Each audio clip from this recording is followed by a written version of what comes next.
تعالی کتاب الایمان بسم اللہ الرحمن الرحیم باب قول نبی صلی اللہ علیہ وسلم بنی الاسلام علی خمس وهو قول وفعل ویزید وینقص۔ نبی اکرم صلی اللہ علیہ وسلم کا ارشاد گرامی، اسلام کی بنیاد 5 چیزوں پر رکھی گئی اور وہ قول اور فعل ہے۔ قول میں قول لسان بھی ہے اور قول قلب بھی ہے، وہ فعل سے اعمال جوارح مراد ہے، اور چونکہ اعمال جوارح جمہور محدثین اور امام بخاری علیہ الرحمہ اور ائمہ ثلاثہ وغیرہ کے وہاں ایمان کی تعریف میں داخل ہیں، اس لیے آپ نے فرمایا قول و فعل، اس سے اشارہ کر دیا آپ نے کہ اعمال ایمان میں داخل ہیں۔ یہ پہلا مسئلہ ہے جو آپ نے اس سے پہلے پڑھا، ویزید وینقص، اور ایمان میں کمی زیادتی ہوتی ہے۔ یہ دوسرا مسئلہ ہے جس سے متعلق کل آپ پڑھ چکے ہیں۔ اب جو دلائل پیش کر رہے ہیں وہ دونوں ہی مسئلے پر دلیلیں ہوگی، اعمال ایمان کا جز ہے اس پر بھی دلائل ہوں گے اس میں، اور ایمان میں کمی زیادتی ہوتی ہے اس پر بھی دلائل۔ پہلے جو آیات پیش کر رہے ہیں ان تمام آیات سے ثابت ہوتا ہے کہ اعمال ایمان کا جز ہے، اور انہی آیات سے استدلال فرمایا ہے عبداللہ ابن مبارک رحمۃ اللہ علیہ نے، جو بخاری کے استاذ الاستاذ ہیں۔ وقول اللہ تعالیٰ لیزدادوا ایمانا مع ایمانہم وزدناہم ھدی ویزید اللہ الذین اہتدوا ھدی والذین اہتدوا زادہم ھدی وآتاہم تقواہم ویزداد الذین آمنوا ایمانا وقول اللہ عز وجل ایکم زادتہ ھذہ ایمانا فاما الذین آمنوا فزادتہم ایمانا۔ محدثین کا استدلال اس میں یہ ہے کہ صراحتاً زیادتی کا بیان ہے، لیکن جو منع کرتے ہیں وہ اس میں تعویل کرتے ہیں کہ یا تو یہ مومن بھی کے اعتبار سے کہا گیا جیسا کہ میں نے کل سمجھایا تھا، یا دوسرا جواب یہ ہے کہ ثبات اور دوام کے اعتبار سے کہا جا رہا ہے، یعنی ایمان پر قائم دائم رہنا اس اعتبار سے کہا گیا ہے، یا پھر اعمال تکملۃ الایمان ہے جس کے اعمال زیادہ، یا پھر ابن حمام رحمۃ اللہ علیہ اور اسی طرح ہمارے حضرت مجدد صاحب رحمۃ اللہ علیہ فرماتے ہیں کہ اس سے تنویر اور انشراح مراد ہے، ورنہ زیادتی یہ کیسے ہو سکتی ہے؟ اس لیے کہ ایمان بسیط ہے، اور بسیط میں کمی کبھی بھی نہیں ہو سکتی۔ مثلا ایک چیز بالکل متعین ہے، اس میں کمی کرو گے تو وہ نقص ہوتا ہے، اور نقص ایمان نہیں ہو سکتا ہے۔ لیکن بھئی ایک بات ہے جو کل میں کہنا بھول گیا کہ اگر یزید و ینقص جمہور محدثین وغیرہ نے فرمایا تو انہوں نے یہ بھی تو کہا ہے نا کہ اعمال ایمان کا جز ہے، یہ بھی تو کہا ہے کہ ان کا مسلک ہے کہ اعمال ایمان کا جز ہے، تو ظاہر سی بات ہے کہ اعمال کے اعتبار سے ایمان میں زیادتی ہوتی ہے اور اعمال کے اعتبار سے ایمان میں کمی ہوتی ہے، چونکہ ان کے وہاں ایمان مرکب ہے اور ترکیب میں کمی زیادتی ہو سکتی ہے، اور ہمارے وہاں بسیط ہے، اس لیے بسیط میں کمی زیادتی نہیں ہو سکتی۔ اگر اس تقریر کو لے لیا جائے تو فلا اشکال، کوئی اشکال ہی نہیں ہے۔ باقی رہ گیا یہ کہ انہوں نے اعمال کو ایمان کا جز قرار دیا، اور حنفیہ نے اعمال کو ایمان کا جز قرار نہیں دیا، اور یہی امام غزالی وغیرہ کی رائے ہے اور یہی متکلمین کی رائے ہے۔ تو آخر اس کی وجہ کیا ہے؟ اس کا جواب میں پہلے دے چکا ہوں کہ یہ لفظی اختلاف ہے، ورنہ ہمارے وہاں بھی اعمال کو کالعدم کسی نے قرار نہیں دیا۔ اس لیے جو مرجیہ کا مسلک ہے وہ حنفیہ کا مسلک نہیں ہے۔ مرجیہ نے تو اعمال کو کالعدم قرار دیا ہے کہ لا ینفع ولا یضر، نفع اور نقصان اس سے کچھ نہیں ہوتا ہے۔ احناف اور متکلمین کہتے ہیں کہ اعمال کے کرنے سے اعمال صالحات کے ایمان میں جلا پیدا ہوگا، نور پیدا ہوگا، اور نہ کرنے کی بنیاد پر ایمان تمہارا دھندلا سا رہ جائے گا۔ تو ہمارے وہاں بھی اعمال تکملۃ الایمان ہے، اور ان کے وہاں بھی اعمال تکملۃ الایمان ہے۔ وہ لوگ بھی معتزلہ کی طرح اعمال کو جز نہیں مانتے، وہ بھی یہی کہتے ہیں کہ یہ مسئلہ نہیں ہے کہ اعمال کے نہ کرنے سے خارج عن الایمان ہو گیا، بلکہ اعمال کے ذریعے سے ایمان میں نور اور جلا پیدا ہوتا ہے، اور نہ کرنے سے ایمان دھندلا سا ہو جاتا ہے۔ تو جب تکملۃ الایمان ان کے وہاں بھی ہوا، تکملۃ الایمان ہمارے وہاں بھی ہوا، تو پھر بھلا اختلاف کیسا؟ یہ تو اختلاف لفظی ہو گیا، تو پھر سارے دلائل کیسے؟ اور پھر دونوں طرف دھرندر لوگ ہیں، ایک طرف محدثین اور یہ بڑے بڑے لوگ ہیں، ایک طرف امام ابو حنیفہ، امام محمد وغیرہ دھرندر لوگ ہیں، تو پھر یہ بڑے بڑے لوگ اختلاف کیسے کر رہے ہیں؟ اس کا جواب یہ ہے کہ اصل میں یہ زمانے کے اعتبار سے مسئلہ تھا۔ حنفیہ کے زمانے میں مقابلے میں معتزلہ تھے، اور معتزلہ اعمال کو ایمان کا جزء لازم قرار دیتے تھے، ان کی تردید ضروری تھی، اس لیے اعمال کو ایمان سے خارج کیا۔ اور محدثین کا زمانہ یہ مرجیہ کا زمانہ ہے، جنہوں نے اعمال کو کل عدم قرار دیا تھا، تو اب ضروری تھا کہ اعمال کی اہمیت بیان کرتے، اس لیے اعمال کو ایمان کا جز قرار دیا۔ یہ ہے بنیادی اصل بات، تو سمجھ میں آیا۔ پھر اس کے بعد یہ ساری تقریر تو یہی کتاب کی ہے، ورنہ تم لوگ جب جمعرات کو انجمن میں تقریر کرتے ہو تو آستین چڑھا کر تقریر کرتے ہو، لا تہنوا ولا تحزنوا وانتم الاعلون ان کنتم مؤمنین، اور پھر تم ترجمہ کرتے ہو غمگین نہ ہو، کمزور نہ ہو، پریشان نہ ہو، تم ہی سربلند رہو گے اگر تم مومن ہو۔ پھر تم تقریر میں اشکال کرتے ہو کہ مومن تو ہیں پھر بھی ہم سربلند نہیں، کمزور ہیں، ضعیف ہیں، ہمارے حالات ہے، مظلومیت ہے۔ پھر تم ہی جواب بھی دیتے ہو اپنی تقریر میں کہ یہاں اعمال مراد ہے، ان کنتم مؤمنین سے اعمال مراد ہیں، کہ ایمان تو ہے لیکن اعمال نہیں ہے، تو تم نے خود ہی اعمال کو ایمان کا جز قرار دے دیا۔ تمہاری تقریر میں ساری حنفیت تو تم نے یہی ختم کر دی۔ تو یہ تقریر صرف یہی کی جو ہے اختلاف یہی کا رہ گیا، ورنہ تو تم خود ہی اپنی تقریروں میں ایمان بول کر اعمال مراد لے رہے ہو، سمجھ میں بھی آ رہا ہے۔ روزمرہ کی تقریروں میں ان کنتم مؤمنین، پھر کہتے ہیں اعمال نہیں ہے ایمان تو ہے، تو پھر یہ اختلاف کہاں رہ گیا؟ اس لیے حقیقت یہ ہے کہ اختلاف لفظی ہے۔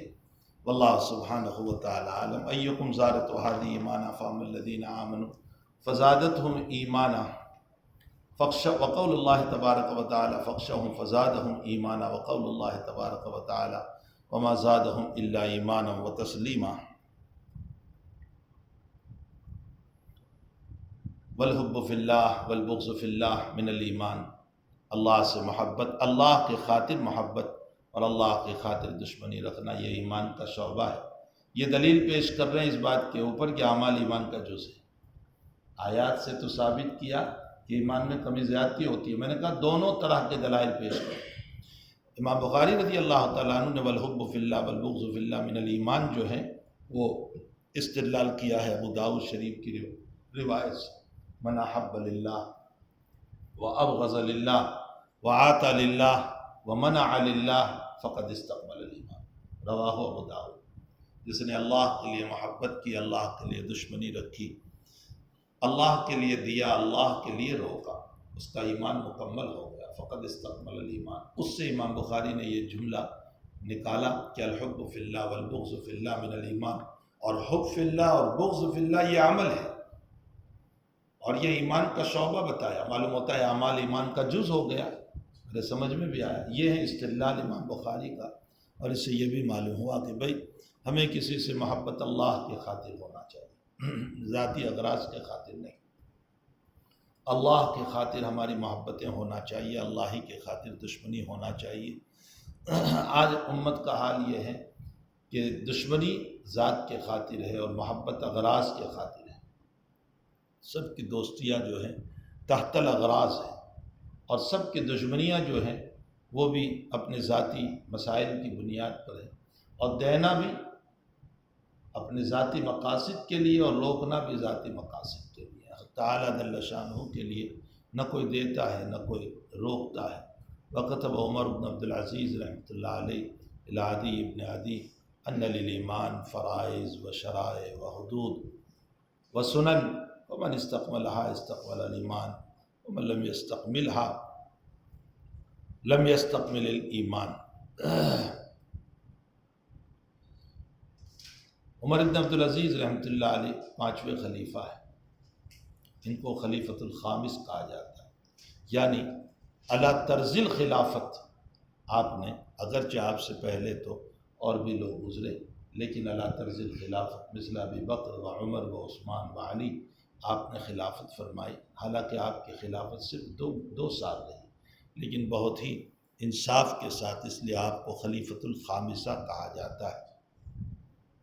باقی بیچ میں حضرت علی کے بعد جو ہیں اور حضرت حسن کے 6 مہینے ختم ہو جانے کے بعد امارت ہے، خلافت نہیں۔ حضرت معاویہ رضی اللہ تعالیٰ، اسی لیے معاویہ پر پوری تاریخ میں کسی نے خلیفہ کا لفظ نہیں بولا، امیر کا لفظ تو بولا لیکن خلافت کا لفظ نہیں۔ تو بیچ میں حضرت امیر معاویہ رضی اللہ تعالیٰ عنہ اور پھر اس کے بعد یزید، اور یزید کے بعد دوسری اس کی ذریت، اور پھر اس کے بعد عبد الملک آیا، اور پھر عبد الملک کے بعد حضرت عمر بن عبد العزیز۔ تو یہ بیچ کے جتنے ہیں وہ عمرا ہے۔ خلافت علی منہاج النبوہ یعنی بطریق نبوت یا خلفائے اربعہ نے کی، اور اس کے بعد یہ پانچویں خلیفہ حضرت عمر بن عبد العزیز رحمۃ اللہ علیہ ہیں۔ تو عمر بن عبد العزیز رحمۃ اللہ علیہ نے اب عدی بن عدی کو لکھا کہ ایمان کے فرائض ہیں، فرائض فرض کی جمع ہے، و شرائع، شرائع شریعت، اعتقادات، و حدود، حدود کا معنی منہیات جس سے اللہ تعالیٰ نے منع فرمایا، و سنن، سنن کا معنی مستحبات، یعنی شریعت کے فرائض بھی ہے، اعتقادات بھی ہے، اور حدود بھی ہے یعنی منہیات بھی ہے جس سے اللہ، حد کا معنی روکنا، منہیات میں روکا جاتا ہے، اور سنن کا معنی مستحبات، فرمایا جس نے ان کو مکمل کیا اس نے ایمان کو مکمل کیا۔ امام بخاری یہ بتانا چاہ رہے کہ دیکھو فرائض ہیں، شرائع ہیں، حدود ہے، یہ سب اعمال ہی تو ہیں، اور اعمال پر استقمل الایمان کہا جا رہا ہے، معلوم ہوتا ہے یہ ایمان کا شعبہ ہے، ایمان کا حصہ ہے، یعنی اعمال ایمان کا جز ہے۔ یہ ثابت فرما رہے وَمَن لَمْ يَسْتَقْمِلْهَا لَمْ يَسْتَقْمِلِ الْإِيمَانِ، اور جس نے اس کو مکمل نہیں کیا اس نے ایمان کو مکمل نہیں کیا۔ فَإِنْ عَيْشْ فَسَأُبَيِّنُهَا لَكُمْ، اگر میں زندہ رہا تو تمہارے سامنے اس کی وضاحت ضرور کروں گا۔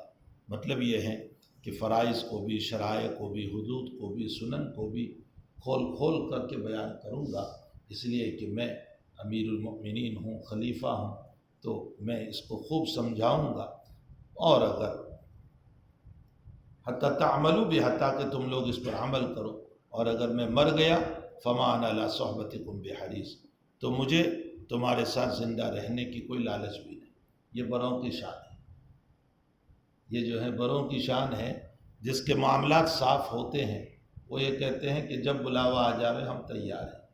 مطلب یہ ہے کہ اگر میں مر گیا تو میں یہ بھی حرص نہیں کرتا ہوں کہ میں زندہ رہوں اور تمہاری صحبت مجھے ملے۔ وقال ابراہیم علیہ السلام وَلَٰكِن لِيَطْمَئِنَّ قَلْبِي، ابراہیم علیہ السلام نے فرمایا لیکن میرا دل مطمئن ہو جائے۔ امام بخاری اس سے استدلال زیادتی ایمان پر فرما رہے ہیں، اس لیے کہ طمانینت قلب گویا کہ ایک زیادتی ہو گئی، کہ دل کا اطمینان ہو جانا۔ باقی اس آیت کے اوپر آپ بد الخلق کے اندر پڑھ چکے ہیں کہ وَلَٰكِن لِيَطْمَئِنَّ قَلْبِي، ابراہیم علیہ السلام نے بعث بعد الموت سے متعلق سوال کیا، تو جب ہم جیسوں کا ایمان ہے بعث بعد الموت پر، تو ابراہیم کا ایمان کیوں نہیں؟ پھر یہ سوال کیوں کیا آپ نے؟ ایک جواب یہ ہے کہ آپ کو کیفیت مطلوب تھی، یہ مسلم ہے، لیکن کبھی انسان کا دل یہ چاہتا ہے کہ کیفیت بتا دیجئے کہ اس کی کیا کیفیت ہوگی۔ اور ایک جواب یہ ہے کہ آپ علم الیقین سے آگے چل کر عین الیقین چاہ رہے تھے تاکہ قوم کو سمجھانے میں آسانی رہے، سہولت رہے، تو علم الیقین سے بڑھ کر عین الیقین میں جانا چاہ رہے تھے۔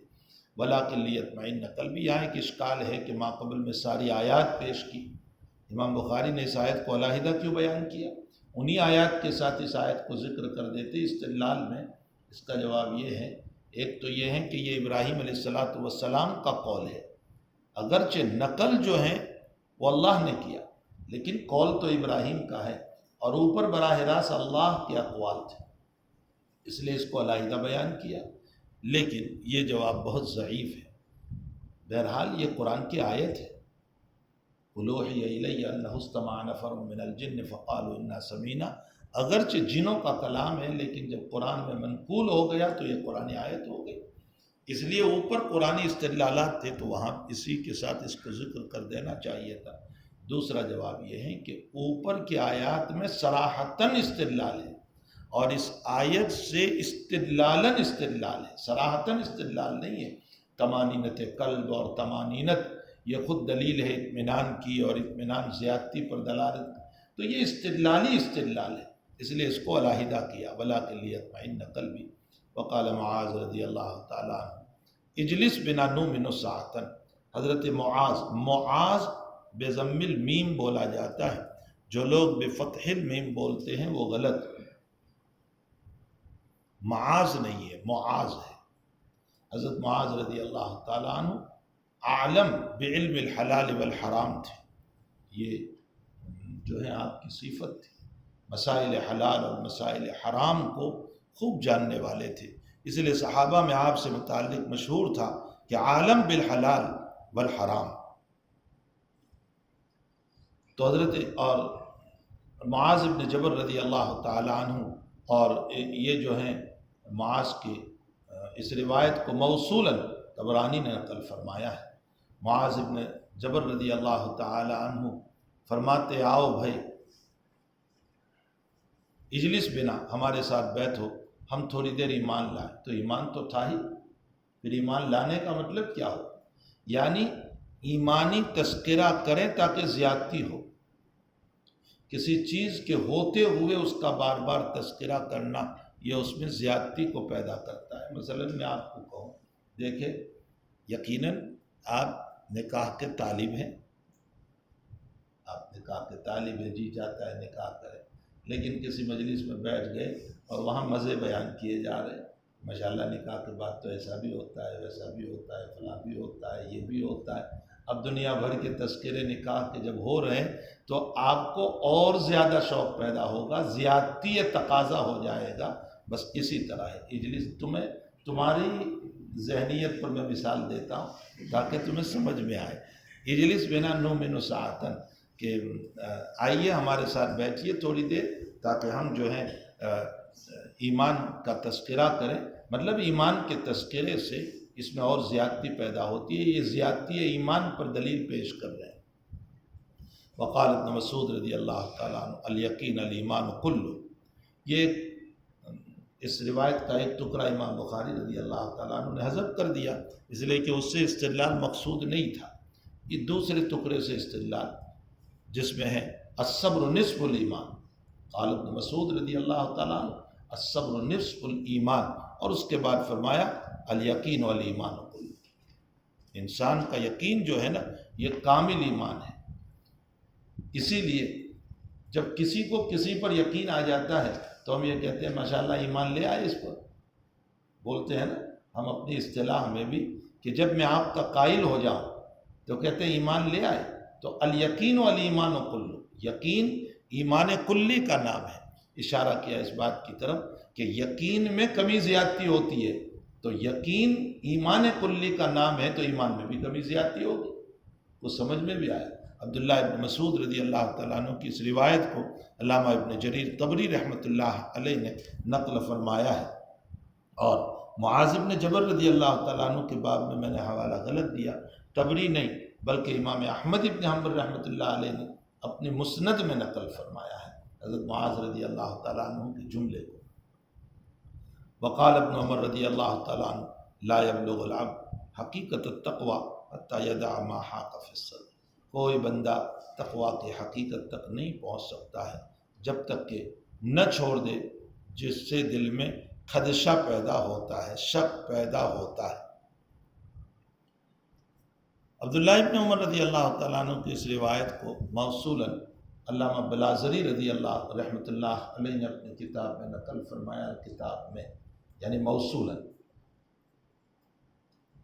اس جملے کا مطلب یہ ہے کہ عبداللہ ابن عمر فرماتے ہیں بندہ تقوی کی حقیقت کو، تقوی کی حقیقت کیا ہے؟ کمال تقوی، حقیقت بمعنی کمال، کمال تقوی کو نہیں پہنچ سکتا ہے جب تک کہ وہ اس چیز کو نہ چھوڑ دے جس سے دل میں شبہ پیدا ہوتا ہے، یعنی مشکوک چیز کو چھوڑ دے۔ سمجھ میں بھی آیا، مشکوک چیز جو ہوتی ہے اس کو چھوڑ دے۔ ظاہر سی بات ہے کہ الحلال بین والحرام بین، حلال بھی بالکل واضح ہے، مثلا آپ نے کمایا آپ کا پیسہ حلال ہے، آپ کو میراث میں ملا آپ کے لیے حلال ہے، صاف طور پر ہے، اس میں کسی دلیل کی ضرورت نہیں ہے، صاف ستھرا مال ہے۔ حرام بھی واضح ہے، مثلا سور کا گوشت کھانا حرام ہے، شراب پینا حرام ہے، کسی کا مال ناحق لینا حرام ہے، زمین لینا حرام ہے، یہ سب حرمت کے مسائل ہیں۔ والحرام بین، یہ بھی واضح ہے، یا آپ کا اپنا ذاتی کھیت ہے اور 100% آپ کا کھیت ہے جو باپ سے ملا یا آپ نے خریدا، یہ آپ کے لیے حلال ہے۔ الحلال بین والحرام بین، وبینہما مشتبہات، ان دونوں کے بیچ میں اشتباہ کا مسئلہ۔ اشتباہ امام بخاری رضی اللہ تعالیٰ عنہ کتاب البیوع میں تفسیر المشبہات کے عنوان سے ایک باب قائم کریں گے، اور وہاں اس پر تفصیلی گفتگو اور بہت سارے دلائل کے ذریعے سے اشتباہ کو ثابت کریں گے، اور یہ فرمائیں گے کہ دیکھو ان مسائل میں اشتباہ کیسے ہوتا ہے؟ تعارض ادلہ سے یا اختلاف ائمہ سے اشتباہ جو پیدا ہوتا ہے۔ آپ کہو گے کہ اس کے علاوہ تو وہ حرام ہے۔ ارے ایک چیز آپ کو کسی کی طرف سے آپ نے لی، اب یہ ہے کہ میرا ہے یا کسی کا ہے، ارے بھائی وہ تو حرام ہے۔ اشتباہ پیدا ہوتا ہے تعارض ادلہ سے۔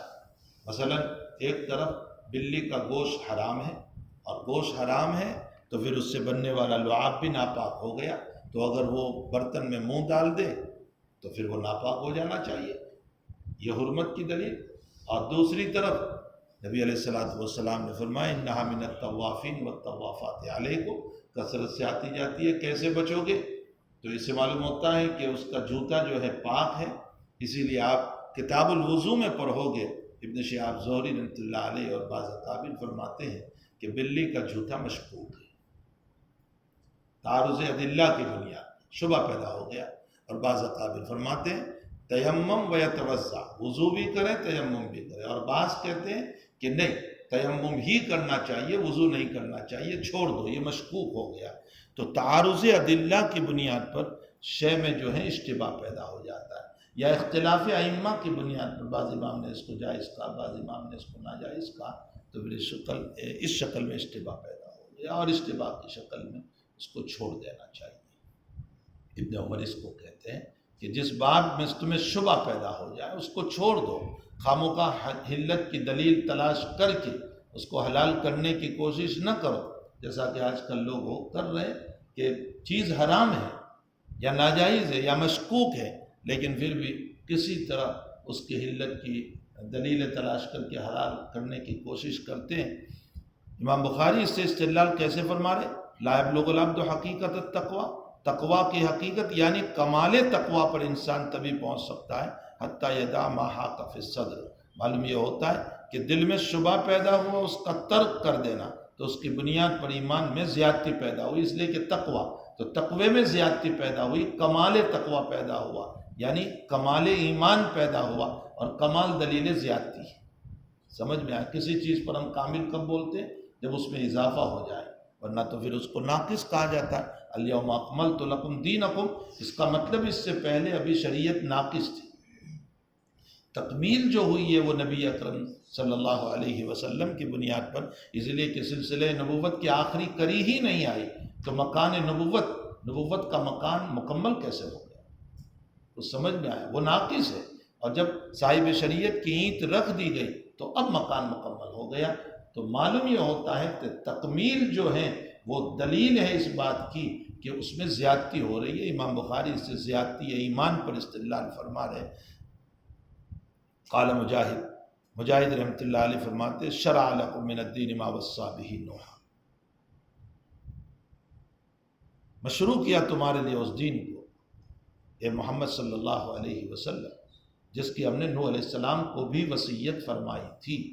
ما وصی بہ نوح یعنی اوصیناک یا محمد وإیاہ دینا واحدا، ہم نے حضرت نوح علیہ السلام، وہ رسول تھے، وہ اول رسول، اور آپ آخری رسول، وہ بھی عموم رسول، آپ بھی عموم رسول، لیکن دونوں کے عموم رسول میں فرق ہے۔ نوح علیہ السلام کی رسالت زمین کے اعتبار سے تو عام تھی، زمان کے اعتبار سے عام نہیں تھی، اور نبی اکرم صلی اللہ علیہ وسلم کی نبوت زمین کے اعتبار سے بھی عام اور زمان کے اعتبار سے بھی عام، یعنی الی یوم القیامہ آپ ہی کی نبوت اب چلے گی۔ تو زمین و زمان دونوں اعتبار سے تو عموم کے اعتبار سے نسبت حضرت نوح علیہ السلام سے، اسی لیے آپ نے سب سے پہلے وحی کے باب میں بھی جو آیت پڑھی اس میں بھی تشبیہ دی گئی ہے نوح علیہ السلام کے ساتھ۔ انا اوحینا الیک کما اوحینا الی نوح والنبیین من بعد، تو یہ اول رسول ہے، فرمایا پیغمبر ہم نے نوح علیہ السلام کو جو شریعت دی وہی شریعت آپ کو دی، اسی دین واحد۔ وہ کیا دین واحد ہے؟ یہاں جزیات مراد نہیں ہے، یہاں اصول مراد ہے۔ اگر نوح کو اللہ پر ایمان لانا تھا تو آپ کو بھی اللہ پر ایمان لانا ہے، نوح کو نبیوں پر ایمان لانا تھا تو آپ کو بھی نبوت پر ایمان لانا ہے، نوح کو باس بعد الموت پر ایمان لانا تھا تو آپ کو بھی۔ یہاں اصول مراد ہے، جزیات نہیں۔ جزیات میں تو ہر شریعت میں اختلاف رہا، ابونا واحد و امہاتنا شتیٰ، بخاری شریف کی روایت ہے، ہمارے باپ ایک ہے۔ نبی علیہ السلام فرماتے ہیں ہمارے باپ ایک ہے اور ہماری مائیں مختلف ہیں، یعنی ہمارے اصول ایک ہے، جس کو توحیدی باتیں کہا جاتا ہے وہ ایک ہے، باقی جزیات میں فرق ہے۔ امہاتنا شتیٰ، مائیں مختلف ہے کا مطلب جزیات میں کسی شریعت میں کوئی چیز حلال ہوئی، کسی شریعت میں کوئی چیز حرام کر دی تو اوصیناک یا محمد و ایہہ دینا واحدہ۔ وقال ابن عباس رضی اللہ تعالیٰ عنہ شرعۃ و منہاجا سبیلا و سنتا، یہ لف و نشر غیر مرتب تفسیر ہے۔ سنت جو پچھلی تفسیر ہے وہ شرعتن کی ہے، اور منہاجا جو پیچھے ہیں اس کی تفسیر سبیلا ہے۔ سمجھ میں بھی آیا؟ ہم نے آپ کو ایک راستہ عطا کیا، طریقہ عطا کیا، اور ظاہر سی بات ہے کہ اس طریقے پر ایمان کا اطلاق ہوتا ہے۔ معلوم ہوتا ہے کہ طریق چلنا یہ ایک عمل ہے، اور عمل پر ایمان کا اطلاق یہ دلیل ہے کہ اعمال ایمان کا جز ہے۔ یہ اس پر دلیل پیش کر رہے ہیں کہ اعمال ایمان کا جز ہے۔ دعاؤکم ایمانکم، تمہاری دعائیں خود تمہارا ایمان ہے۔ دعا ایک عمل ہے، اور اس عمل کے اوپر ایمان کا اطلاق کیا گیا، اس لیے کہ دعا عبادت ہے، بلکہ عبادت کی جڑ ہے۔ الدعاء مخ العبادہ، تو دعا عبادت کی جڑ ہے، اور یہ عمل ہے، اور اس عمل پر ایمان کا اطلاق کیا گیا۔ معلوم ہوتا ہے کہ اعمال ایمان کا جز ہے۔ اس سے یہ مسئلہ، پہلا مسئلہ ثابت فرمایا کہ اعمال ایمان کا جز ہے۔ بعض نسخوں میں یہاں پر بابن دعاؤکم ایمانکم ہے، لیکن یہ باب کا لفظ یہاں غلط ہے، اس لیے کہ اگر یہاں باب مان لیں تو اس باب کی مناسبت سے کوئی حدیث پیش نہیں فرمائی۔ سمجھ میں بھی آیا؟ اور پھر جو روایت آگے آ رہی ہے اس کا تعلق تو ما قبل باب سے ہے، اور ما قبل باب جو ہے بلا روایت کے ہو جائے گا، اس لیے یہاں باب کا لفظ غلط ہے۔ دعاؤکم ایمانکم، یہ جو ہے باب نہیں ہے، دعویٰ نہیں ہے، بلکہ دلیل ہے ما قبل باب کی۔ جہاں قول و فعل کہا ہے نا، اس کی دلیل پیش کر رہے ہیں۔ یہ کوئی جو ہے مثبت نہیں ہے بلکہ مثبت ہے۔ اگر باب مانے تو مثبت، اور اس کو دلیل مانے تو مثبت، تو یہ مثبت ہے، مثبت نہیں ہے، اس لیے یہاں باب کا ہونا غلط ہے۔ جی روایت پڑھیے۔ وبه قال حدثنا عبد الله بن موسى قال اخبرنا حمزه بن ابي سفيان عن عكرمه بن خالد عن ابن عمر رضي الله عنهما قال قال رسول الله صلى الله عليه وسلم بني الاسلام على خمس: شهاده ان لا اله الا الله وان محمدا رسول الله واقام الصلاه وايتاء الزكاه والحج وصوم رمضان۔ عبداللہ ابن عمر رضی اللہ تعالیٰ عنہ فرماتے ہیں کہ رسول اللہ صلی اللہ علیہ وسلم نے فرمایا اسلام کی بنیاد 5 چیزوں پر رکھی گئی: شہادت اللہ الہ الا اللہ وان محمد رسول اللہ و اقام الصلاۃ و ایتاء الزکاۃ والحج وصوم رمضان۔ بنی الاسلام علی خمس: شہادت اللہ الہ الا اللہ۔ یہ جتنی باتیں ذکر کی گئی اس کو مرفوع بھی پڑھ سکتے، احدھا شہادت اللہ الہ الا اللہ، ثانیہا اقام الصلاۃ۔ سمجھ میں آیا؟ اس صورت میں مبتدا محذوف کی یہ سب خبر ہے، اور اگر اس کو مجرور پر آ جائے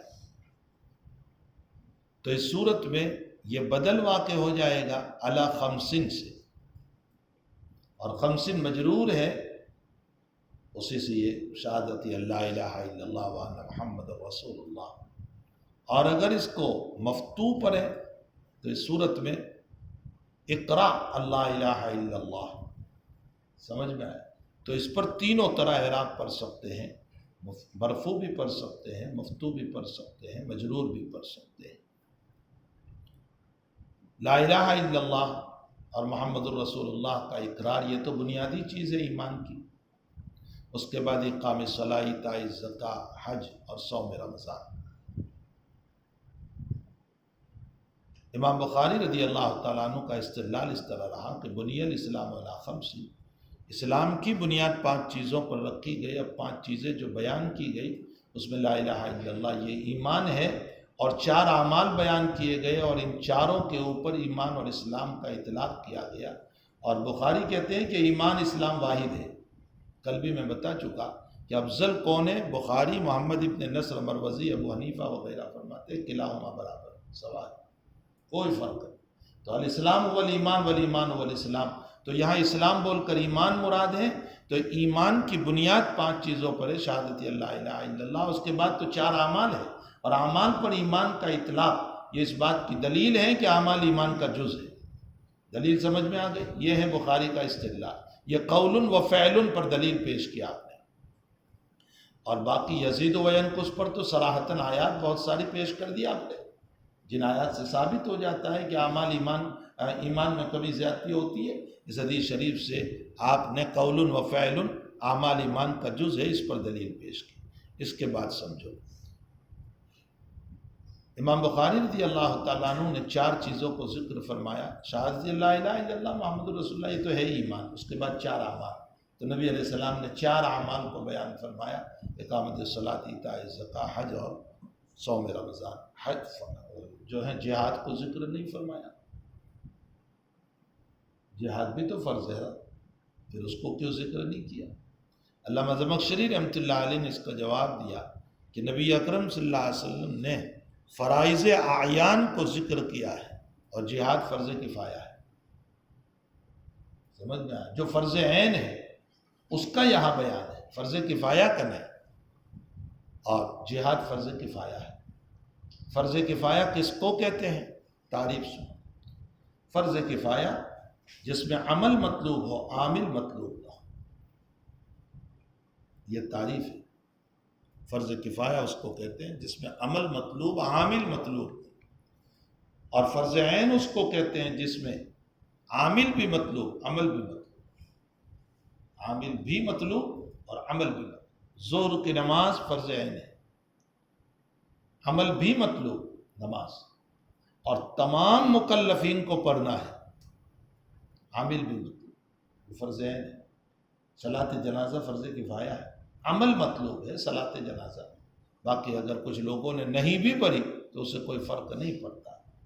تو فرض کفایہ اس کو کہتے ہیں کہ جس میں عمل مطلوب ہے، عامل مطلوب ہے، اور فرض عین اس کو کہتے ہیں کہ جس میں عمل و عامل دونوں مطلوب ہیں۔ یہ تعریف ہے، اور وہ جو تعریف لوگ کرتے ہیں کہ جس میں بعض لوگ ادا کر دے تو کافی ہو جائے، اس کو فرض کفایہ، وہ تعریف نہیں ہے، وہ علامت ہے۔ سمجھ میں آیا؟ وہ تعریف نہیں ہے، وہ علامت ہے۔ تعریف یہ ہے،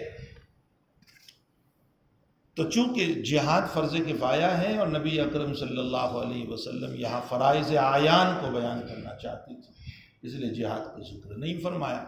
اس کے بعد سمجھیے، نماز سب سے پہلے اقامت صلاح، اقامت کا اطلاق 3 طرح پر ہوتا ہے۔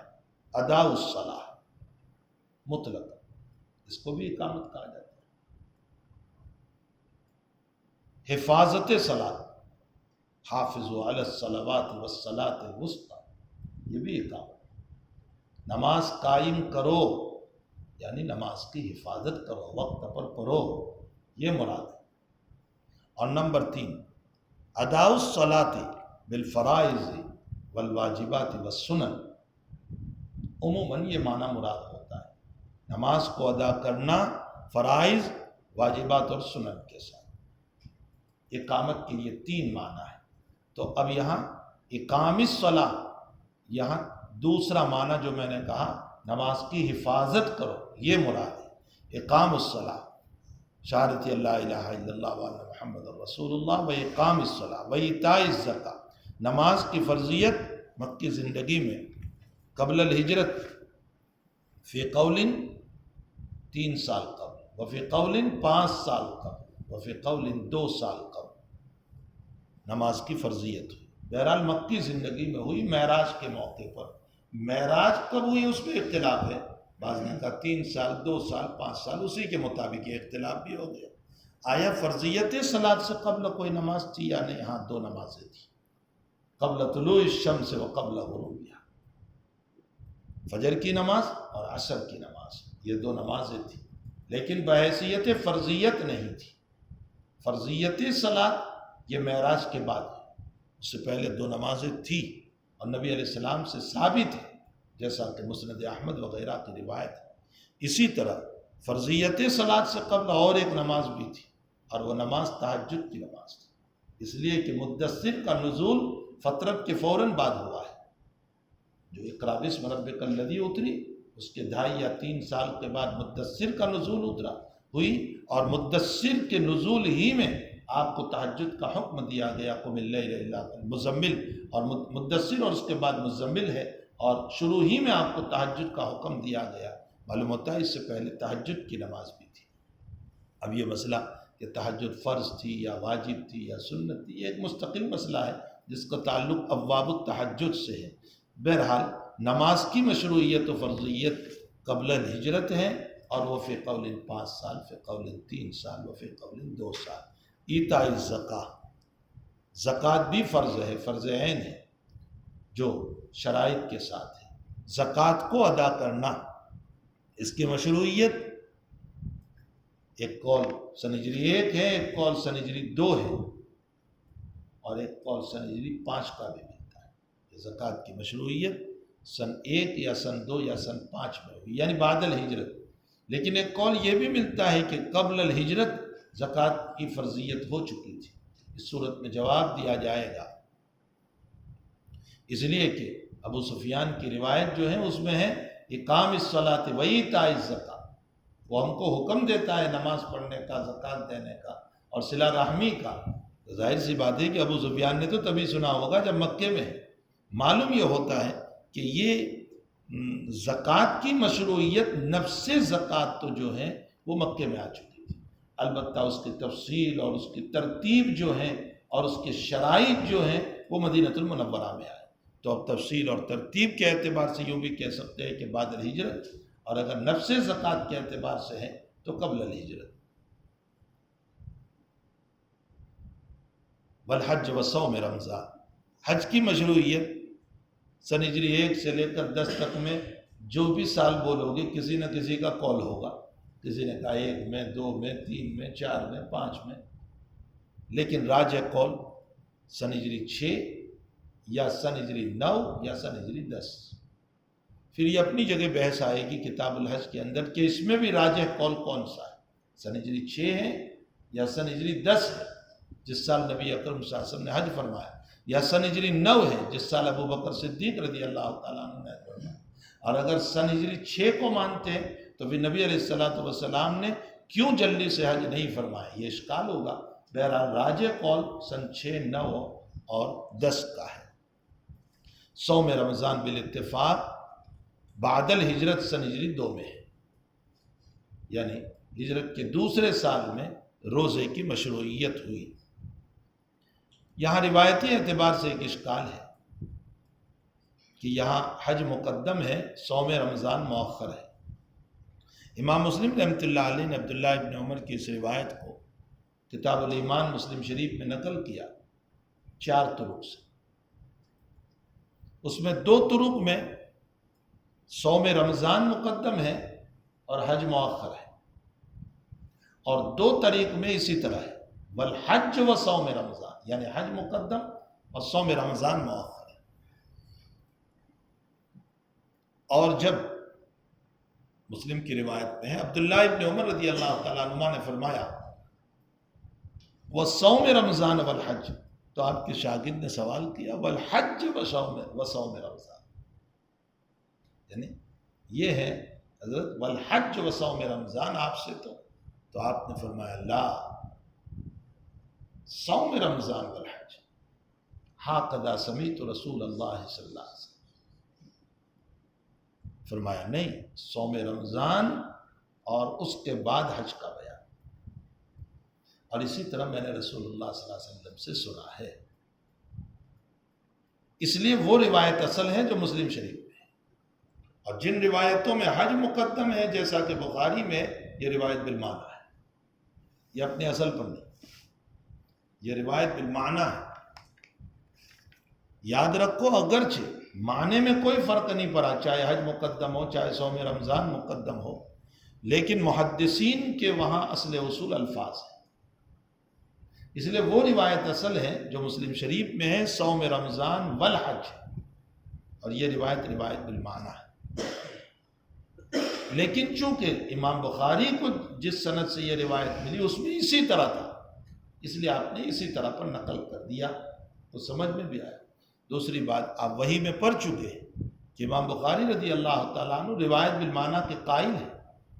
شروع ہی میں جہاں میں نے اصول بتائے تھے وہاں یہ بھی بتایا تھا کہ امام بخاری روایت بالمعنی کے قائل ہیں، بشرطے کہ معنی میں تغیر نہ ہو، الفاظ میں تقدم و تاخر ہو جائے، معنی میں تغیر نہ ہو تو آپ اس کے قائل ہیں، جیسا کہ یہاں پر ہے۔ اور یہی امام مسلم کا بھی مسلک ہے جو مقدمہ مسلم کے اندر امام مسلم رحمۃ اللہ علیہ نے وضاحت فرمائی ہے۔ تو خلاصہ کلام یہ ہے کہ وہی روایت اصل ہے جس میں صوم رمضان مقدم ہے اور حج مؤخر ہے، اور عقلی اعتبار سے بھی یہ بات ہے کہ صوم رمضان جو ہے وہ پہلے فرض ہوا اور حج بعد میں فرض ہوا، تو ترتیبی اعتبار سے بھی صوم رمضان مقدم ہونا چاہیے اور حج مؤخر ہونا چاہیے۔ تو فرضیت کی ترتیب کو دیکھا جائے تب بھی وہی روایت اصل ہے۔ اسی لیے ابن عمر سے جب شاگرد نے اشکال کیا تو حضرت نے فرمایا لا صوم رمضان والحج ہاکذا سمیعت رسول اللہ صلی اللہ علیہ وسلم، میں نے اسی طرح سنا ہے نبی اکرم صلی اللہ علیہ وسلم سے۔ حضرت امام نووی رحمۃ اللہ علیہ نے وہاں احتمال کے طور پر یہ بیان کیا کہ ہو سکتا ہے یہ روایت ابن عمر نے 2 مرتبہ سنی ہو نبی اکرم صلی اللہ علیہ وسلم سے، ایک مرتبہ آپ نے حج کو مقدم کیا ہو اور ایک مرتبہ صوم رمضان، یہ ایک احتمالی بات ہے۔ اور اس بات کو علامہ عثمانی رحمۃ اللہ علیہ نے اتنا اٹھا لیا فتح الملہم میں، ایک لمبی تقریر کر ڈالی امام نووی رحمۃ اللہ علیہ کی بات کو لے کر، اور فرمایا ہاکذا کا معنی ایسے بھی ہوتا ہے، تو اب ہاکذا سمیعت رسول اللہ جو وہاں آیا مسلم میں، اس کا معنی میں نے ایسے بھی سنا ہے، شاگرد کو کہہ رہے میں نے ایسے بھی سنا ہے، اور فرمایا یہ ابن عمر نے اس لیے کہہ دیا کہ میں نے ایسے بھی سنا ہے کہ تو اشکال نہ کر، وہ بھی صحیح ہے یہ بھی صحیح ہے۔ یہ اصل علامہ عثمانی کی بنیاد اس پر ہے، امام نووی کی تقریر پر، لیکن حقیقت یہ ہے کہ امام نووی کی خود بات احتمالی ہے، ہاکذا سمیعت رسول، میں نے ایسے ہی سنا ہے، گویا اپنے شاگرد کی تردید فرما رہ گیا مسئلہ کہ شاگرد یہ کہہ رہا ہے کہ حضرت آپ نے نقل فرمایا ہے والحج و صوم رمضان، تو ہو سکتا ہے شاگرد کی غلطی ہو گئی ہو سماع کے اندر، اور یہ بھی ہو سکتا ہے کہ ابن عمر رضی اللہ تعالیٰ عنہ نے کبھی تقدم و تاخر کر دیا ہے، لیکن آپ نے جب سوال کیا گیا آپ سے تو پھر آپ نے صحیح اسی طرح بیان فرمایا جیسے مسلم شریف میں۔ ارے بات سمجھ میں آئی، یہ جو ہے اصولی گفتگو تھی جو میں نے اس پر نقل کر دی، واللہ سبحانہ و تعالیٰ عنہ۔ اب روایت پر 1-2 باتیں سمجھ لیں۔ باب سے مناسبت بھی میں نے بیان کر دی کہ اعمال ایمان کا جز ہے، تقدم و تاخر کا مسئلہ بھی ذکر کر دیا، اس کے ساتھ ساتھ سمجھے نبی اکرم صلی اللہ علیہ وسلم نے تمثیل کے ذریعے سے سمجھایا، مثال دے کر سمجھایا۔ حضرت نے شریعت کے بہت سارے مسائل کو تمثیلات سے سمجھایا ہے، اور مثال سے بات واضح ہوتی ہے، سمجھ میں آ جاتی ہے مثال سے، اس لیے آپ صلی اللہ علیہ وسلم تمثیلات سے سمجھاتے، بہت سارے امثلہ آپ کو ملیں گی، بلکہ آج کل ایک کتاب بھی جو ہے مارکیٹ میں آئی ہے امثال الحدیث، تو آپ نے بہت ساری باتوں کو مثلا آپ نے نبوت کے مسئلے کو مثال سے سمجھایا کہ ایک مکان ہو اور اس مکان میں ایک اینٹ کی جگہ باقی ہو، جب وہ اینٹ رکھ دی جائے تو مکان مکمل ہو گیا، اب وہاں اینٹ رکھنے کی جگہ ہی نہیں ہے تو کہاں اینٹ رکھو گی؟ حضرت اشارہ فرما رہے کہ نبوت کا مکان جو انبیاء سے تعبیر فرمایا اس کی ایک اینٹ کی جگہ باقی تھی، وہ میں ہوں، جب مجھے رکھ دیا گیا تو اب جگہ ہی نہیں ہے، تو مسیلمۃ الکذاب کہاں بیٹھے گا؟ بیت الخلاء میں مرے گا، اور کہاں مرے گا؟ اور کہاں مرے گا؟ وہ وہیں مرے گا۔ اور اسود انسی کا ایسا ہی مسئلہ ہوگا، اور پنجاب بھی اسی طرح مرے گا، کذاب بھی اسی طرح مرے گا، یہ سارے اسی طرح مریں گے۔ تو حضرت نے اس کو مثال سے سمجھا، اس سے ایک بات واضح ہو گئی کہ اگلے زمانے میں جو ہے مکان کا افتتاح کیا جاتا تھا اینٹ کے رکھنے سے۔ حضرت کی اس مثال سے سمجھ میں آتا ہے کہ پورا مکان بنا دیا جاتا تھا، کسی کو بلا کر کے کہا جاتا تھا اب آپ ایک اینٹ یہاں رکھ دیجئے تاکہ آپ کے ذریعے سے مکان مکمل ہو جائے۔ یہ قدیم زمانے میں افتتاح مکان کا طریق تھا، اسی پر حضرت نے یہ مثال دی۔ کچھ سمجھ میں بھی آیا، ورنہ سمجھو گے کیسے آپ اس میں۔ آج کل تو چونکہ پلاسٹر بھی ہو جاتا ہے اور اوپر سے کلر بھی ہو جاتا ہے، اس کے ساتھ ٹائلز بھی اب تو لگا دی جاتی ہے، تو ظاہر سی بات ہے اب اینٹ رکھنے کی جگہ نہیں ہے تو بیٹھے بیٹھے قرآن کھانے کر کے 2-4 نان خطائے کھا لو، بس اسی طرح افتتاح کر لی جاتی ہے۔ ورنہ اس زمانے میں افتتاح کا یہ طریق تھا۔ حضرت نے اس طریق کو مد نظر رکھتے ہوئے نبوت کی یہ مثال دی کہ وہ یہ مثال دی ہے نبی۔ کتاب العلم میں آپ پڑھو گے مثلی و مثل ما بعثنی اللہ بالعلم والہدی کمثل الغیث الکثیر، جیسے شدید بارش برستی ہے اسی طرح میں جس علم و ہدایت کو لے کر آیا۔ اس میں آپ نے مثال دی کہ دیکھو جیسے بارش کے ذریعے سے مردہ زمین زندہ ہوتی ہے، اسی طرح میرے علم کے ذریعے سے مردہ قلوب زندہ ہوتے ہیں۔ مثال سے آپ نے سمجھایا۔ اسی طرح دنیا کے اوپر آپ نے فرمایا شر، تو کسی نے سوال کر لیا کہ یا رسول اللہ اویات الشر بالخیر، دنیا تو خیر ہے، قرآن کریم نے اس کو خیر کہا ہے، لحب الخیر لشدید، تو کیا خیر کے ساتھ شر آتا ہے؟ تو حضرت نے مثال دی جانور سے۔ بہرحال آپ روایتوں میں پڑھو گے بہت ساری، اور مشکات میں آپ نے بہت ساری ان روایتوں کو پڑھ لیا کہ حضرت نے امثلہ سے سمجھایا، اور مشکل باتوں کو امثلہ سے سمجھایا جائے۔ جیسے ابھی میں نے نکاح کی تمہاری مثال دی کہ تمہارے اندر جذبات پیدا ہو جائے، زیادتی پیدا ہو جائے، تو امثلہ کے ذریعے سے جو ہے بات واضح ہو جاتی ہے۔ حضرت یہاں بھی مثال دے رہے ہیں کہ دیکھو ایک خیمہ ہوتا ہے، خیمہ کا ایک بیچ کی لکڑی ہوتی ہے جس پر پورے خیمے کا قیام ہے، یہ تو ہے عمود۔ فرمایا شہادتی اللہ الہ الا اللہ وان محمد رسول اللہ، یہ عمود ہے، یہ بیچ کا ہے۔ پھر اس کے بعد 4 کونوں پر خیموں کو باندھا جاتا ہے۔ اگر ان 4 خیموں میں سے ایک خیمے کے 4 کونوں کے اندر سے ایک طرف کی رسی اگر کمزور ہو جائے تو کپڑا لپیٹ کر اندر آ جاتا ہے، لیکن بیچ کے عمود کے قائم رہنے کی بنیاد پر خیمہ رہے گا۔ البتہ اس طرف سے ضعف آ گیا۔ فرمایا نماز، زکوٰۃ، حج اور روزہ، یہ چاروں کے چاروں جو ہیں یہ چاروں طرف کی رسیاں ہیں، اگر یہ ڈھیلی ہو جائے گی تو عمود رہے گا اپنی جگہ پر لیکن ایمان میں ضعف آ جائے گا۔ یہ ایک مثال دی ہے نبی اکرم صلی اللہ علیہ وسلم نے۔ امام بخاری اس کے ذریعے سے یہ ثابت کرنا چاہتے ہیں کہ اعمال کی زیادتی پر ایمان میں قوت پیدا ہوگی، اور اعمال کی کمی سے ایمان میں ضعف پیدا ہوگا۔ کمی زیادتی کو بھی ثابت کر دیا۔ اعمال ایمان کا جز ہے، یہ تو ثابت کیا ہی تھا، لیکن کمی زیادتی کو بھی ثابت کر دیا۔ دونوں مسئلے اس حدیث شریف سے ثابت ہو گئے۔ اس کے بعد اجمالی طور پر 2 باتیں سمجھیں۔ ایمان کے بعد جتنی عبادتوں کو مشروع فرمایا وہ 4 ہے، نماز، روزہ، زکوٰۃ اور حج۔ ان چاروں میں اللہ تعالیٰ میں اصل میں 2 شانیں ہیں، شان ملوکیت بھی ہے، شان بادشاہت بھی ہے، اور شان محبوبیت بھی ہے۔ اللہ محبوب بھی ہے ہمارا، اللہ بادشاہ بھی ہے ہمارا، ملک بھی ہے، مالک بھی ہے۔ لیکن ہر عبادت میں کہیں شان ملوکیت کا غلبہ ہے، محبوبیت مغلوب ہے، اور کہیں محبوبیت کا غلبہ ہے، ملوکیت مغلوب ہے۔ نماز میں شان ملوکیت کا غلبہ ہے، انتہائی درجہ۔ شان ملوکیت اتنی زبردست کہ اگر تم نے نماز میں آسمان کی طرف سر اٹھایا تو راسہ راس حمار، گدھے کا سر بنا دوں گا۔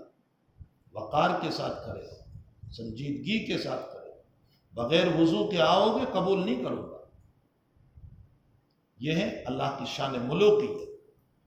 تو شان ملوکیت کا غلبہ ہے۔ ذرا بھی کلمہ نماز کے علاوہ نکل گیا میں نماز قبول نہیں کروں گا۔ جو کلام فی الصلاۃ کا مسئلہ ہے، نماز قبول نہیں کروں گا۔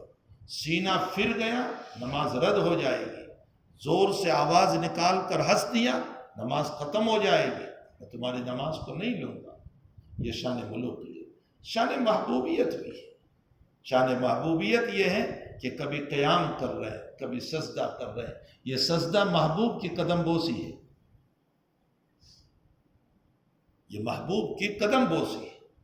اور جو ہے ہم جو ہے قیام کر کے تلاوت کر رہے ہیں، نماز پڑھ رہے ہیں اور قرات کر رہے ہیں، یہ اپنے محبوب سے مناجات کر رہے ہیں. ان المصلی یناجی ربہ، مناجات کر رہے ہیں. ظاہر سی بات ہے کبھی محب اپنے محبوب کے ساتھ مناجات میں لگا ہوا ہے، چپ کے باتوں میں لگا ہوا ہے، اور کبھی اس کی قدم بوسی کر رہا ہے، ہاتھ کو چوم رہا ہے اور اس کی قدم بوسی کر رہا ہے. یہاں سے ایک مسئلہ حل ہو گیا کہ بعض روایتوں میں ہے قیام افضل، حنفیہ نے قیام کو افضل کہا اس لیے کہ اس میں قرات ہے، اور بعضوں نے کہا کہ سجدہ افضل، جیسے امام شافعی وغیرہ نے کہا کہ سجدہ افضل. ان العبد يتقرب الى اللہ تعالی بالسجود، سجدے سے مقرب ہوتا ہے. حضرت تھانوی فرماتے ہیں کہ جگرنے کی ضرورت کیا ہے، سجدہ قدم بوسی محبوب ہے اور قیام مناجات محبوب ہے، دونوں اپنی جگہ برابر ہیں. مناجات محبوب بھی اپنی جگہ اعلیٰ. رات بھر باتیں کرتے رہتے ہیں، بات میں مزہ تو کچھ ہوتا نہیں، بیجو اور کیا اسی میں ساری رات گزار دی اور صبح نتیجہ کچھ بھی نہیں. ساری رات گزار دی، نتیجہ کچھ بھی نہیں. پوچھو کہ رات میں کیا باتیں کی تھی، کہ بیجو اور کیا ہے، اس کے علاوہ کچھ بھی نہیں. تو مناجات محبوب یہ بھی مقرب بارگاہ، اور قدم بوسی یہ بھی اپنی جگہ بہت اعلیٰ چیز ہے، کوئی اختلاف نہیں ہے دونوں کے اندر. اور دونوں بخاری کی روایت ہے، قیام بھی بخاری کی روایت، سجدہ بھی بخاری کی روایت ہے، افضل السجود بھی بخاری کی روایت اور افضل القیام بھی بخاری کی روایت ہے. تو دونوں میں کوئی تعارض نہیں. لیکن بہرحال نماز میں شان ملوکیت کا غلبہ ہے، شان محبوبیت مغلوب ہے. زکوٰۃ میں بھی شان ملوکیت کا غلبہ ہے. فرمایا میرا دیا ہوا ہے، اس میں سے نکالو. وَمِمَّا رَزَقْنَاهُمْ، ہمارا ہے، تمہارا نہیں ہے. تم تو خالی ہاتھ آئے تھے دنیا میں، کپڑے بھی نہیں تھے تمہارے پاس، تو تم تو ایسے ہی آئے تھے. ہمارا ہے. وَمِمَّا رَزَقْنَاهُمْ، نہیں دو گے سانپ بنا دوں گا گلے کا، جانوروں کو اوپر گھماؤں گا. جس کے پاس جانور ہے اور زکوٰۃ نہیں دیتے، سانپ بنا دوں گا اور گلے میں ڈال دوں گا. انا کنزک انا مالک کہتا رہے گا، اور مردود بنا دوں گا میری نظر میں. یہ شان ملوکیت ہے. اور شان محبوبیت یہ ہے کہ تو نے میرے غریب اور مساکین کو دیا ہے، تو ظاہر سی بات ہے کہ وہ میرا کنبہ ہے. تو نے میرے کنبے سے محبت کی، میں تجھ سے محبت کروں گا. اسرائیلی روایت ہے، انا عند منکسرۃ القلوب، اسرائیلی روایت ہے، یاد رکھنا. انا عند منکسرۃ القلوب، میں ٹوٹے ہوئے دلوں کے پاس.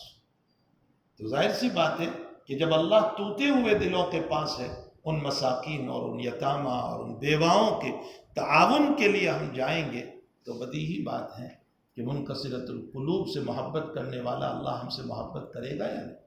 لیکن شان ملوکیت کا غلبہ ہے، تو سمجھ میں بھی آ رہا ہے. نمبر 3، روزہ. روزہ شان ملوکیت بھی ہے. ملوکیت یہ ہے کہ 1 مہینے تک تمہیں روزہ رکھنا پڑے گا، ہمارا حکم ہے.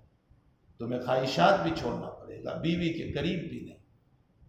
طعام شراب تو ہے ہی، لیکن بیوی کے قریب حتیٰ کہ تذکرے بھی نہیں اس کے. اور شان محبوبیت یہ ہے کہ غلطی ہو گئی تو معاف کر دوں، چاہے پیٹ بھر کے کھا لو، پیٹ بھر کے پی لو، معاف کر دوں گا تمہیں. اور تمہارے اس روزے کو میں روزہ تصور کر لوں گا اگر غلطی سے کھا پی لیا ہے. اور اسی کے ساتھ ساتھ اور عبادتوں کا بدلہ بواسطہ ملک ہوگا، اور الصوم لی وانا اجزی بھی، میں خود بدلہ دوں گا. یہ شان محبوبیت. تو شان ملوکیت بھی ہے اور محبوبیت بھی ہے، لیکن روزے میں شان محبوبیت کا غلبہ ہے. شان ملوکیت کے مقابلے میں، اسی لیے تو غلطی کو معاف کر دیتا ہے، کھایا پیا تو اس کو معاف کر دیا. تو شان محبوبیت کا غلبہ ہے. اور حج تو جانتے ہی آپ کہ سراسر شان محبوبیت کا غلبہ ہے، شان ملوکیت کم ہے. تو ادھر روزے میں بھی شان محبوبیت کا غلبہ حج میں بھی شان محبوبیت کا غلبہ، دونوں میں شان ملوکیت ہے لیکن مغلوب۔ اس کے بعد سمجھو اصل عبادت نماز ہے، زکوٰۃ اس کے تابع ہے، اور عشق میں اصل عبادت روزہ ہے، حج اس کا تکملہ ہے۔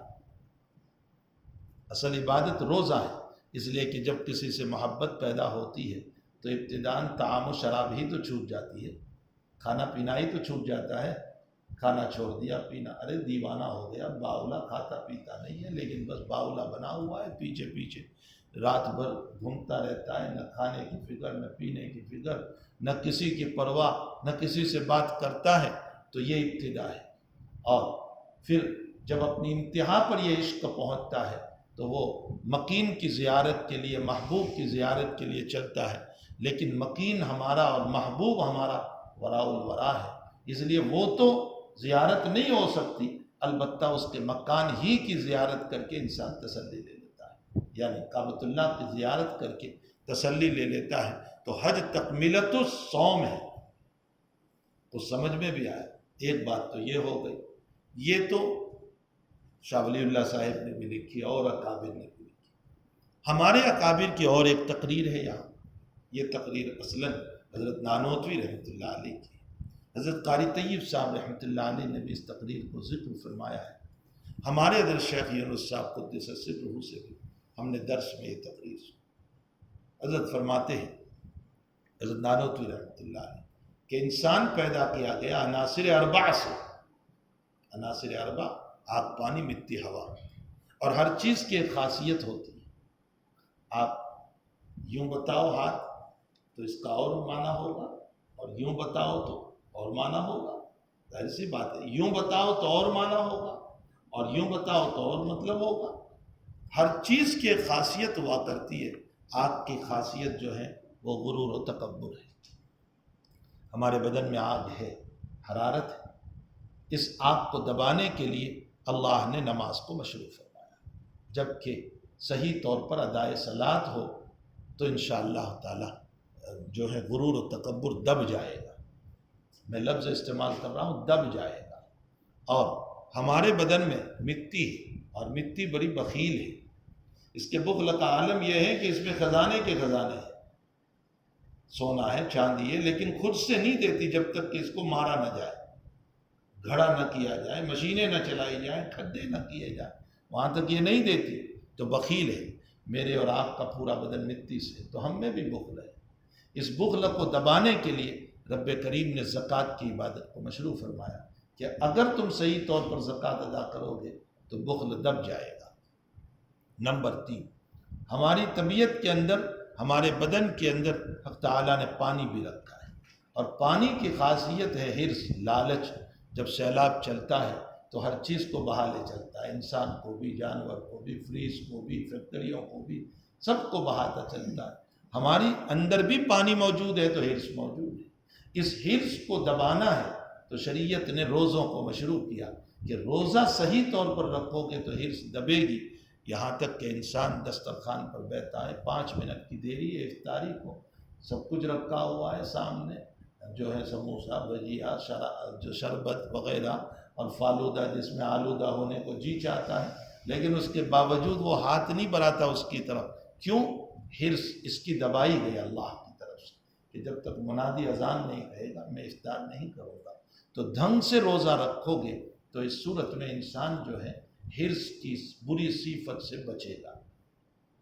ہماری طبیعت میں انانیت بھی ہے، کرسی، چیئر جس کو آج کل کہا جاتا ہے، انانیت، جہاں میں رہوں کوئی اور نہ آئے، اس کو دبانے کے لیے ظاہر سی بات ہے کہ ہمارے بدن میں ہوا ہے، چوتھا عنصر جو ہے ہوا، اور ہوا کی خاصیت جو ہے انانیت، اسی لیے گین میں، بول میں ہوا بھری ہوئی ہے، اور دوسری ہوا بھرو تو وہ بول پھٹ جاتا ہے، گین پھٹ جاتا ہے، اندر کی ہوا باہر آ جاتی ہے۔ بھائی کیوں نکل آئی تو؟ وہ کہتی ہے میرے ہوتے ہوئے دوسری ہوا کون آ گئی؟ اس میں انانیت ہے۔ ہم میں بھی ہوا ہے، ہوا پر جی رہے، تو انانیت ہے۔ اس انانیت کو دبانے کے لیے حق تعالیٰ نے حج کی عبادت کو مشروع کیا۔ اپنے گھر سے اٹھایا، یہاں تو سب پہچاننے والے تھے، وہاں لے گیا، وہاں لے جانے کے بعد بھی وہ کپڑے پہنائے کہ جس کپڑے کے پہننے کے بعد نہ کوئی شیخ صاحب معلوم ہو رہا ہے، نہ کوئی مفتی صاحب معلوم ہو رہا ہے، نہ کوئی امیر صاحب معلوم ہو رہا ہے، نہ کوئی بادشاہ صاحب معلوم ہو رہا ہے، نہ کوئی ڈی ایس پی صاحب معلوم ہو رہا ہے، کچھ نہیں، سب ایک ہی لباس میں چل رہے، ساری انانیت کو اللہ تعالیٰ نے دبا دیا۔ تو سمجھ میں بھی آیا۔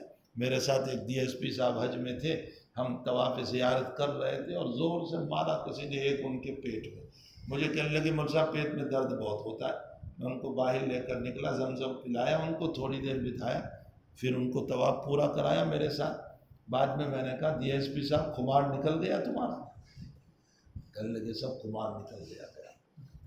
کسی کالے نے مارا تھا ان کو پیٹ میں، سارا خمار ان کا نکل گیا۔ تو حج جو ہے وہ انانیت کو ختم کرتا ہے۔ حضرت نانوتوی فرماتے ہیں دنیا کے سارے فتنوں کی بنیاد جو ہے یہی چار عنصر ہیں: تکبر، بخل، حرص اور انانیت۔ ساری دنیا کے آپ فتنے، بادشاہ سے لے کر مکان تک آپ دیکھ لو، گھر سے لے کر بادشاہ تک، یہی چار صفات ہیں جس کی بنیاد پر فتن ہے، یا تو تکبر کی بنیاد، یا نمبر 2 بخل کی بنیاد، یا نمبر 3 حرص کی بنیاد، یا نمبر 4 انانیت۔ شریعت نے لا الہ الا اللہ کے بعد، ایمان کے بعد، ان چار عبادتوں کو اس لیے مشروع فرمایا کہ اگر ڈھنگ سے ان چار عبادتوں کو ادا کیا جائے تو یہ چار بری خصلتیں دب جائے گی، اور جب خصلتیں دبے گی تو لا محالہ دنیا کے فتنے ختم ہو گئے۔ یہ فتنوں کو ختم کرنے کا اعلیٰ ترین ذریعہ ہے جو شریعت نے تم کو دیا ہے، وہ سمجھ میں بھی آیا۔ یہ حضرت نانوتوی رحمۃ اللہ علیہ کی تقریر ہے اس حدیث شریف کے اوپر، بہت بلیغ تقریر ہے حضرت کی، اور میں بار بار لفظ بولا کہ ان عبادتوں سے دبتی ہے، ختم نہیں کرنا ہے، تکبر ختم نہیں کرنا ہے، اس لیے کہ کبھی تکبر کی ضرورت پڑے گی، جہاد میں ضرورت پڑتی ہے، عمرے کے اندر یا حج میں جب آپ طواف کرتے ہو تو ذرا موندے ہلا کر چلانے کی ضرورت پڑتی ہے، ختم نہیں کرنا ہے، دبانا ہے۔ اسی طرح بخل ختم نہیں کرنا ہے، دبانا ہے۔ بخل ختم ہو جائے گا تب تو تم اسراف پر آ جاؤ گے، فضول خرچی کرو گے۔ ان اللہ لا يحب المسرفین، مسرفین کو پسند نہیں کرتا۔ حرص کو ختم نہیں کرنا ہے، دین کا حرص، علم کا حرص تو مطلوب ہے، اگر حرص ہی ختم ہو گیا تو پھر یہ علم کا حرص کہاں رہے گا۔ اسی طرح انانیت کو ختم نہیں کرنا ہے، میدان میں ضرورت پڑتی ہے کبھی، حضرت نے فرمایا انا النبی لا کذب انا ابن عبد المطلب، ضرورت پڑتی ہے، اس لیے ختم نہیں کرنا ہے، اس کو دبانا ہے تاکہ غلط جگہ استعمال نہ ہو، صحیح جگہ استعمال۔ اس لیے میں لفظ بولا دبانا ہے، ختم نہیں کرنا ہے۔ مقررین جو کہتے ہیں تکبر ختم کرو، فلاں ختم کرو، فلاں، بھائی ختم نہیں کرنا ہے، اس کو دبانا ہے، مطلب صحیح جگہوں پر استعمال ہو اور غلط جگہوں پر ان اوصاف سے بچا جائے۔ یہ حدیث شریف کا خلاصہ ہے، اس لیے نبی اکرم صلی اللہ تعالیٰ علیہ وسلم نے اس کو تمثیل سے، مثال سے سمجھایا۔ اللہ سبحانہ وتعالیٰ۔ سنیچر کو جو ہے میں چونکہ ایک سفر میں ہوں، اس لیے ظہر بعد 3 بجے سبق ہوگا۔